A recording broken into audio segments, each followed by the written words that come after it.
Well, look who's here, dears. Sora, Donald, and Goofy. Due to the aged state of her clothes, Yensid sends us onto the Sleeping Beauty Fairies to get Sora a new outfit, which, yeah, while it's definitely a Tetsuya Nomura design, is far more aesthetically pleasing and practical than the stupid onesie from the first game. And with this change, also comes a number of combat improvements. And it's because of that change that I haven't talked about the battle system in this game yet. And I will admit, it is a bit more functional than Kingdom Hearts 1, and a godsend in comparison to Chain of Memories, or the combat system of Final Fantasy XIII onwards, in that you're actually allowed to do crap. Hell, I've been told that Kingdom Hearts Birth by Sleep is the only better action combat system Square has ever managed to do. And I actually kinda like this one here. This time, Square implemented a shortcut menu very similar to the one seen in .hack that allows you to tag in for assignable skills, speeding up the use of any of the magic you gather, whatever recovery item you need. You can still access them from the command deck, but that, as per the last game, is obnoxious to do, as they never at any time allow you to pause combat to go into any of the menus. You know, like a good action battle system would allow you to do. What I kept equipped as the essentials as I unlocked them were Thunder, Reflect, and Cure. Most times if I couldn't get in an enemy's range, Thunder was the way I would kill them, by literally bringing down the Hammer of God. And since Hercules is in these games, Zeus is out there somewhere, so you know he'd do you a solid. While Reflect worked far better than trying to guard or parry, as if you hit the timing right, all the damage would blast back on your enemy and likely kill them. These two spells ended up ridiculously useful, and even took out or did severe damage to some of the main bosses. The only downside to this is Cure, if you use it, completely depletes your mana bar no matter how much you have, starting an MP recharge cycle that even with abilities and equipment modifiers, reducing the recharge time, feels like it takes forever. I'm glad the trade-off is it will always restore you to full health, and even if you only have 1 MP left to cast it with you, you can still do so to get a full HP restore, so it is mostly balanced. But that MP recharge rate half the time made me want to strangle something with how slow it was. At the very least it feels streamlined, with the exception of the reaction commands. Like the original game, you can do special actions in the field or in combat under the right conditions, but this time the enemies all have special battle counters triggered by hitting triangle. And as always with the 4-button control scheme, triangle is the least used attack command button because it is unnatural for a thumb to go up and hit it when it becomes so used to hitting the other 3 face buttons and normally hovers over X as the main used button. D-pads and thumbsticks don't have this problem, as all you need to do is push a bit up on it, not go through an entire motion that reorients your thumb, which takes far more time when your normal attack is hitting the button in the exact opposite orientation of where you're going to be hitting. Thus, your reaction time for hitting these commands is not what it should be.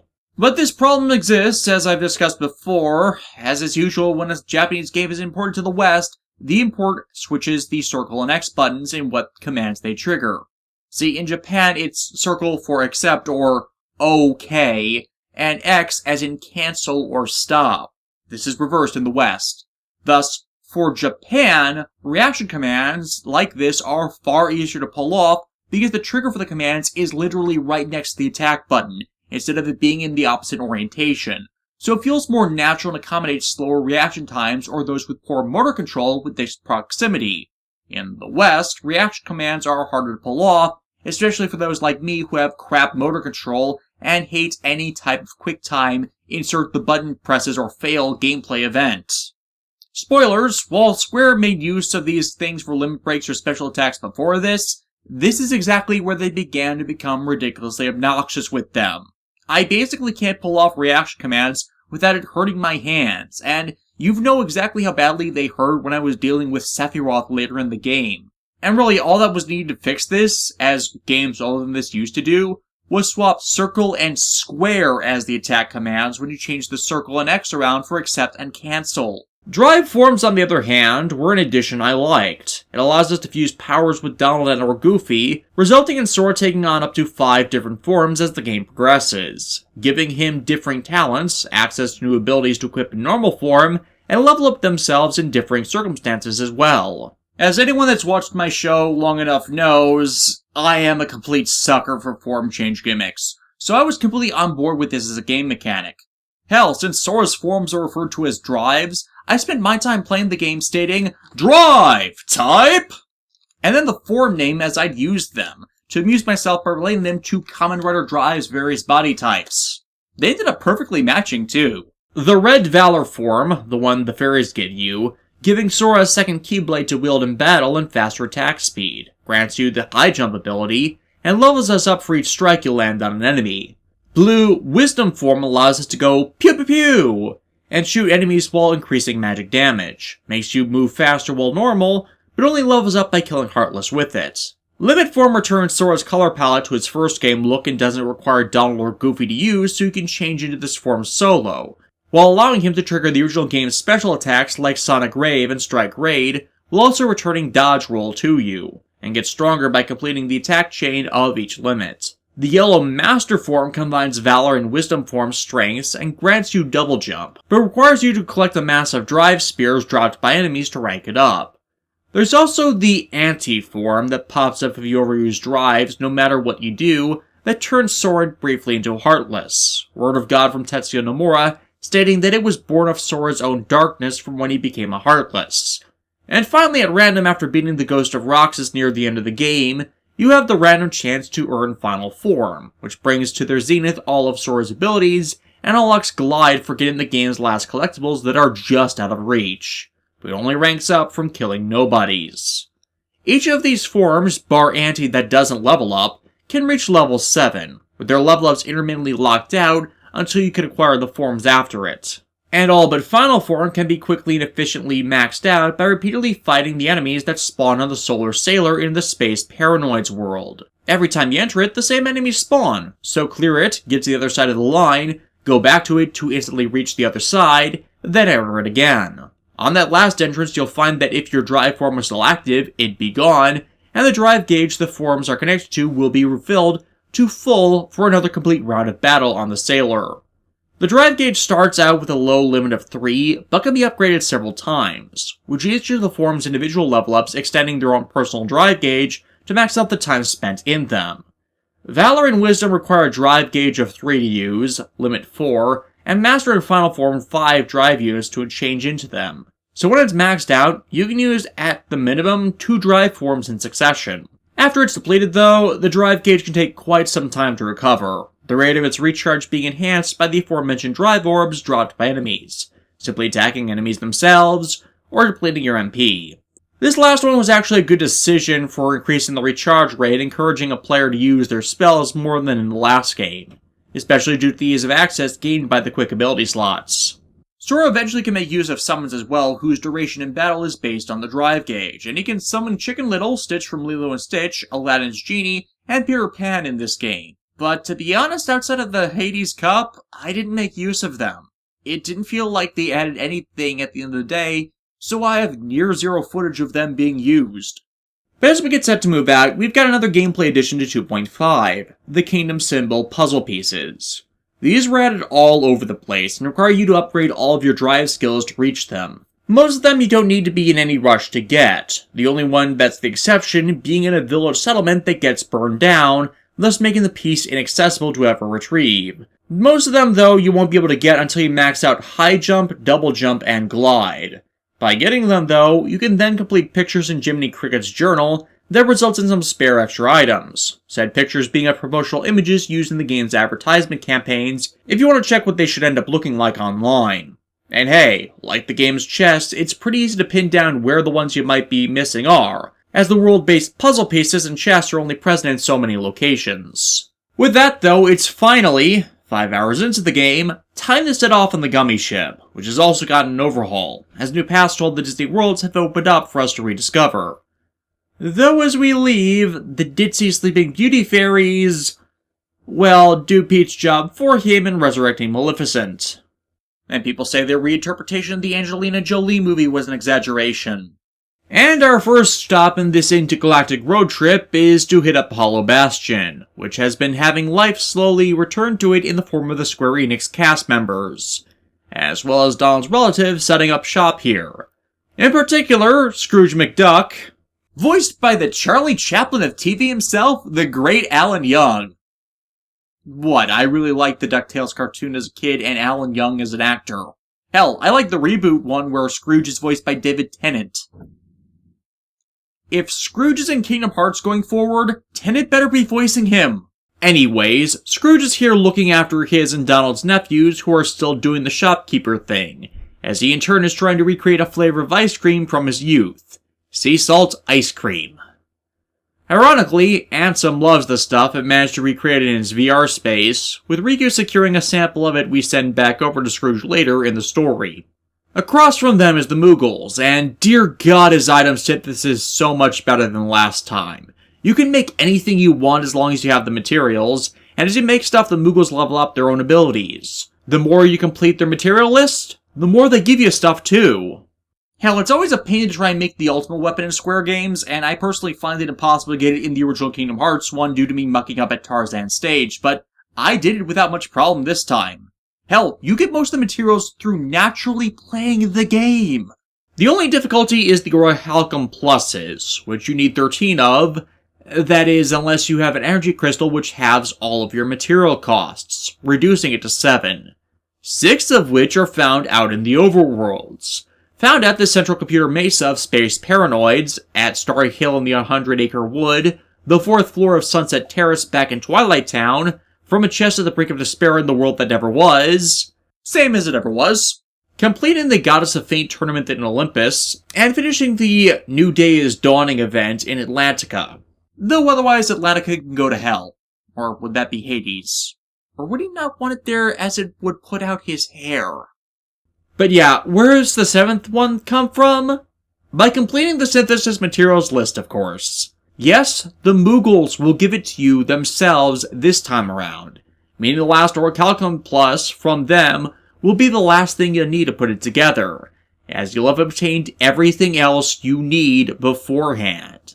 Hell, even the drop rates for items for once in a Square Enix game is not awful, as your party can equip the ability Lucky Lucky that causes rare synthesis material items to have the same drop rates as common ones. So once I was at the high levels, there was practically no grind to retrieve the few items I'd missed. Which is in deep contrast to my usual issue with Square games in that their item drop grinding time is ridiculous for comparatively paltry games. No, I still have not forgiven them for the Click to All Items achievement in Final Fantasy XIII being broken due to my 200-hour-long time investment.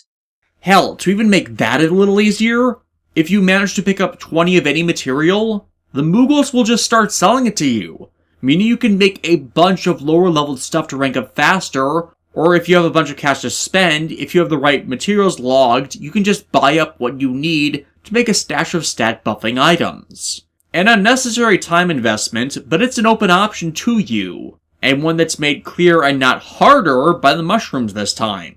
Yeah, the mushrooms are back and still spawn in the same locations every time you encounter them, but this time they have different challenges that are actually, well, doable. The one I prefer to hit up is on Olympus, and to beat his challenge, you just need to beat all of his shadow clones, which I can do pretty damn fast with both Wisdom and Final Forms. Eliminate them fast, and they drop a lot of rare items, which gets better when you have Lucky Lucky equipped.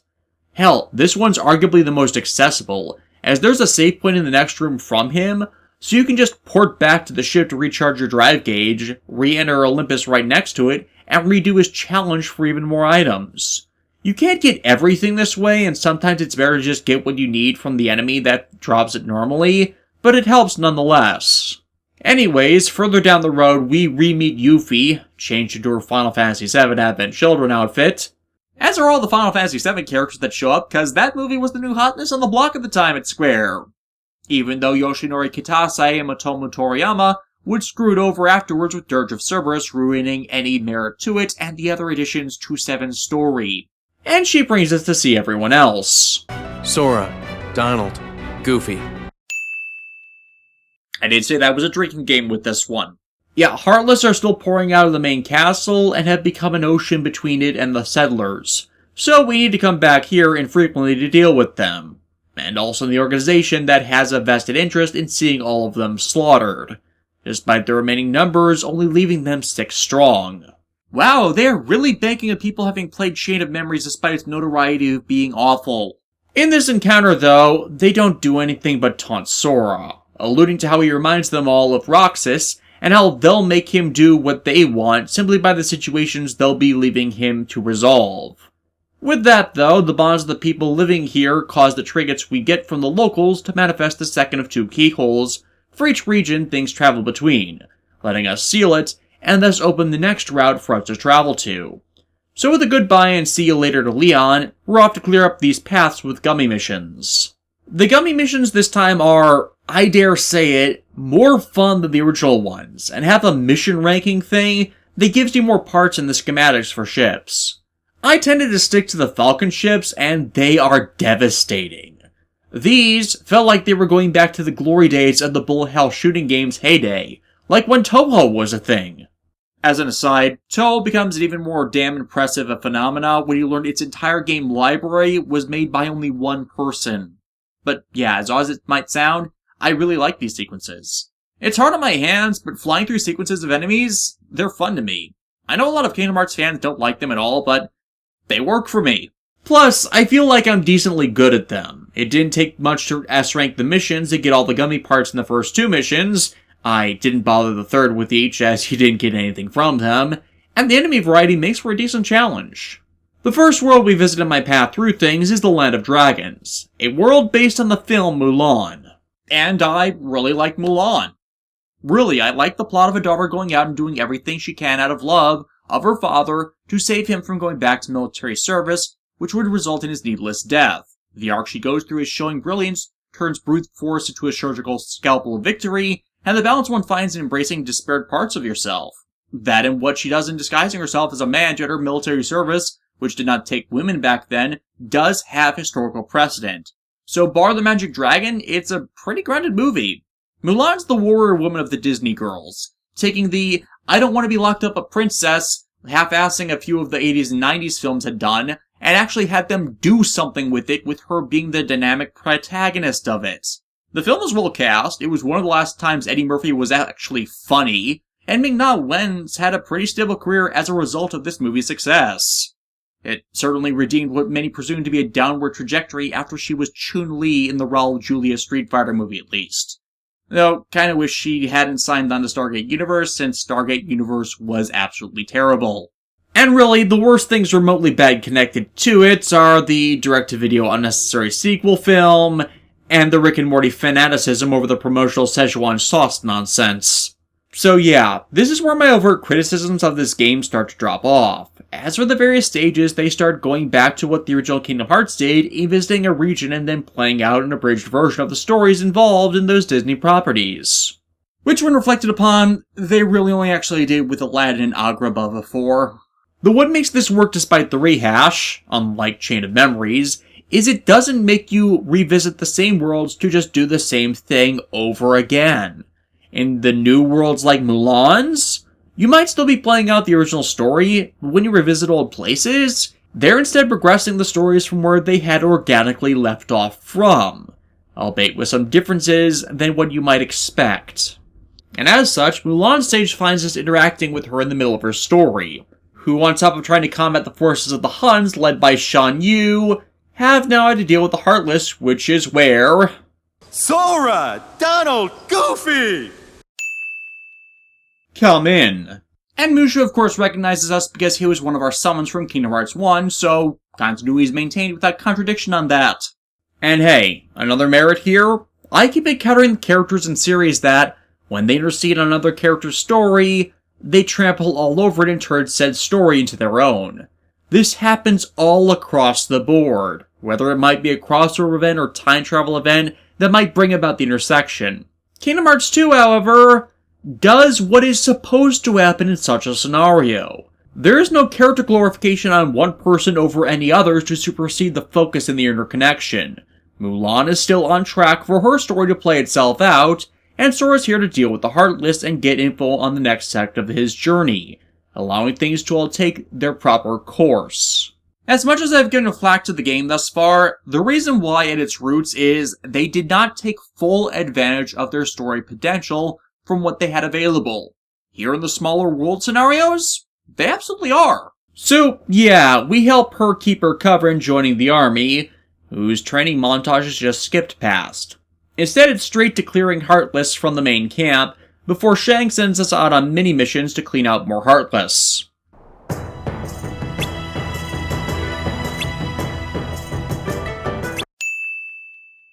Said missions basically being pointless and wasting our time as a result, and they are basically the same as the unneeded minigames in Twilight Town. Until he finally gets to the point and sends us up to the mountains on a scouting expedition. This mountain village is where you have the chance to miss a puzzle piece, as I mentioned before. It's on top of this bell tower. But he can't get up there without using high jump that comes from Valor form, and it is a lot easier to get up there in Valor form as well. Fortunately, Mulan's world acts as an early on leveling area for the drive forms, as while not as plentiful as in other regions, you can spawn Heartless pretty consistently here. What you do is when you encounter Heartless, you trigger your drive and fight them, then while you still have the drive form active, you go to a save location and leave the world. Re-enter it, and you'll find your drive gauge back to full, and all the Heartless having been restocked for respawning. This trick does not work if the drive gauge is depleted though, and you can find a similar spot to do this on a number of levels. I just found the aesthetic and variety of Mulan's world to work best for me, since it's not like you need to be high in level to level up a drive form. Just need to hit the prerequisites. Why it's so important to get this one above all the others though is Shan Yu burns down the village, and when it goes, so does any chance to get it as it just vanishes into the cornfield. The village does get rebuilt later down the line, but because I got warned about this repeatedly, I have no idea if the puzzle piece comes back with the rest of it. No other I'm aware of has this issue though, so it's merely a just to be safe rather than sorry thing. If it doesn't if you miss it, then that's bad game design. If it does, then it's merely everybody being cautious about the risk of being screwed out of it. Well, apparently while we were scouting, the army cornered Shan in a cave, and it's our job to go in and get him, only for it to be revealed he's now allied with the Heartless, and traps us in there with... Wait, what is that? Did Izuku Midoriya start making shrines to worship All Might by? That aren't in his closet? Nah, Shan just desecrated it, and for that matter, desecrated the village by, yes he did, burning it down. And then he returns back the way he came? The capital's the other way, dude, or did you get turned around? Nah, he's leading us into another trap. Sora and crew forced to face down a giant swarm of bird-like Heartless, and survive until Mulan can pull the gunpowder explosive gambit to send the mountain snow crashing down on everyone. This leads to the expected reveal of Mulan being a woman, only Mushu being the one to screw it up this time instead of it being exposed when a medic has to treat the wound she got from saving Shang's life, Shang's excommunication of her from the army, and of course Sora sticking with the person they've befriended, because friendship is space magic. And with Mulan deciding to embrace her true self instead of hiding away, she learns her own special skill. On top of everything else this game gives us, you can now perform tandem attack limit breaks with all of your party members, including Donald and Goofy, which they acquire by level up, while the others either have them naturally in their ability list, or you gain them through progressing through each world's story.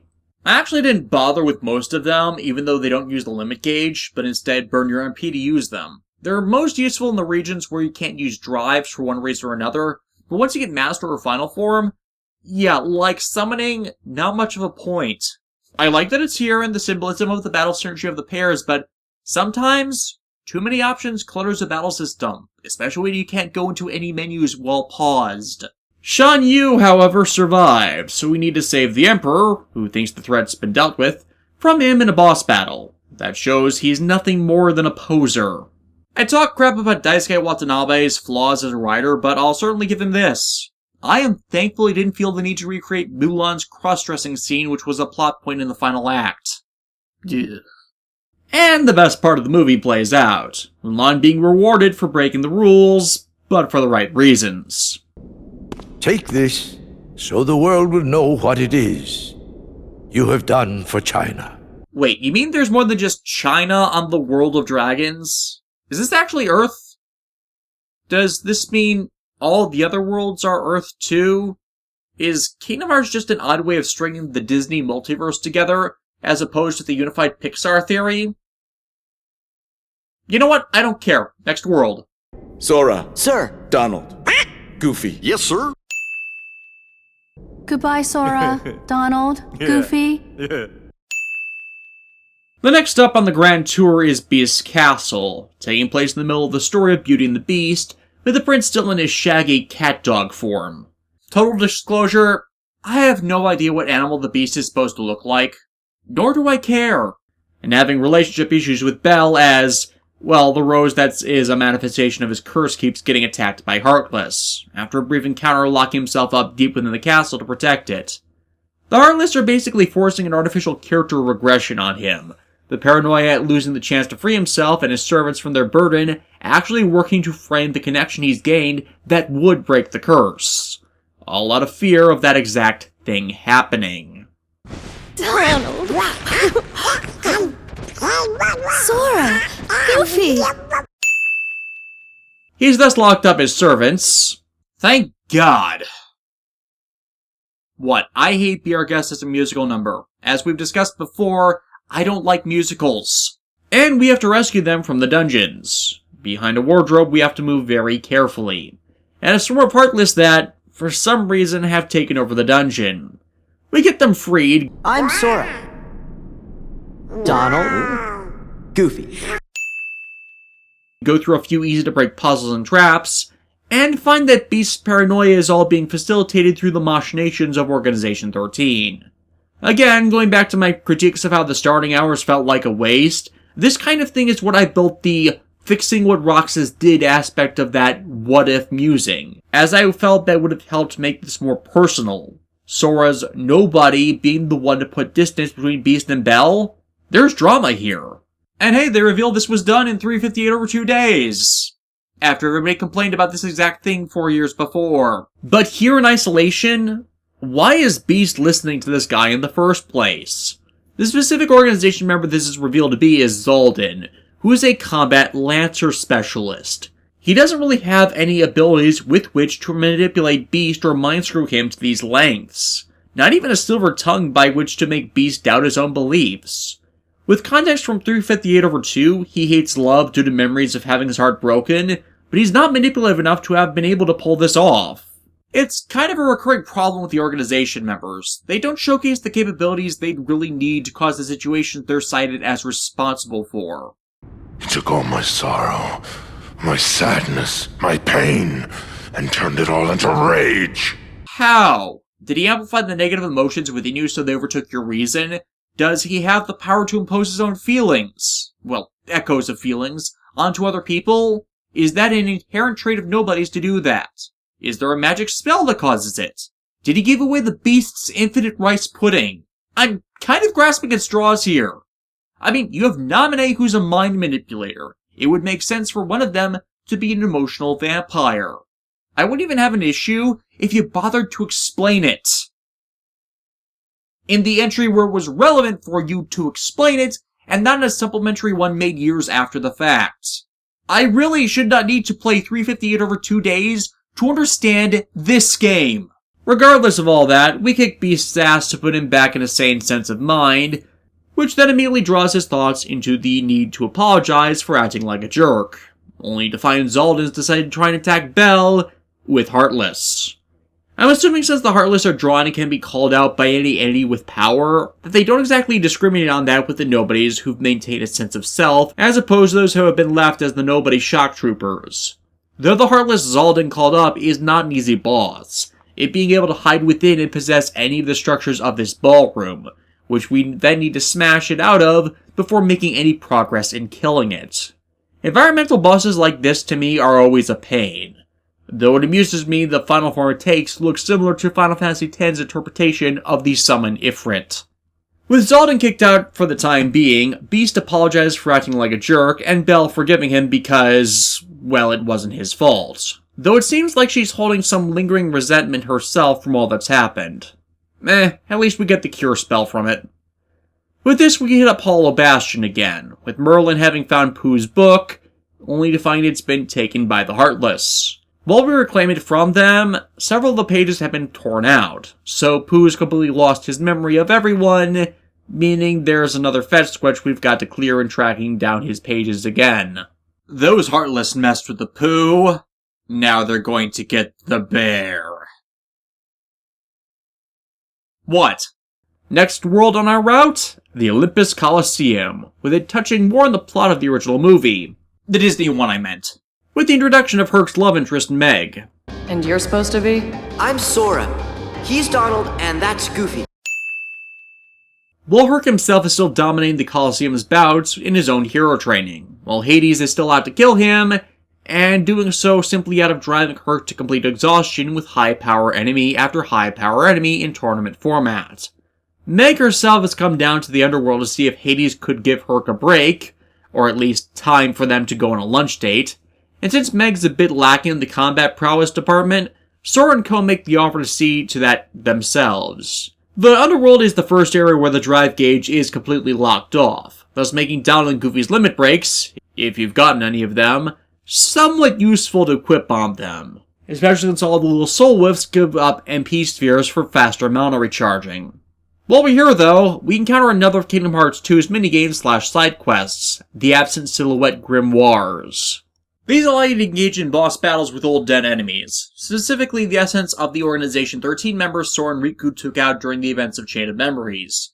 They were another addition added onto the final mix of this game to make it seem a bit more complete since, well, a lot of people hate Chain of Memories and skip it whenever possible, thus don't get a chance to see much of Lexaeus, Zexion, Marluxia, Larxene, and Vexen. Fuck Vexen. Each of them drops a crafting reagent and synthesis recipe to make either an accessory or an equipment item for your team that are based on these characters, along with the honor of challenging them again whenever you wanted to later on. I ended up fighting these guys when I had my Sora up in the 70s, and with an actual functioning combat system, I did not have much of a problem with them this time around. That being less so when you can challenge them again later, but that's for later. Pete is trying to egg Hades back into the Heartless Alliance, but he's too obsessed with beating Hercules. Unintentionally though, he does give Hades the idea of how to do it. Since hell is getting pretty crowded with all the monster corpses, why not call up someone who's already dead? This time I'm bringing out the mother of all bad guys. Bad? No. Baddest of the badass? Oh my, yes. And thus we get the return of one of the greatest ass-kickers of the Square Enix canon. Final Fantasy X's Auron. I let you out of the slammer. No strings. You'll be free as a bird. Fight Hercules in the Colosseum to the death. This is my story, and you're not part of it. See? Dude cut his puppet strings. He's not going to bow to any master. Did you forget who you're talking to? I am the Lord of the Dead! No wonder no one wants to die. Feeling a bit burned, Hades? You are fired! Oh, come on now. That's nothing to get fired up over. Wait, who put that in my script? Matt, have you been adding bugs to my script again?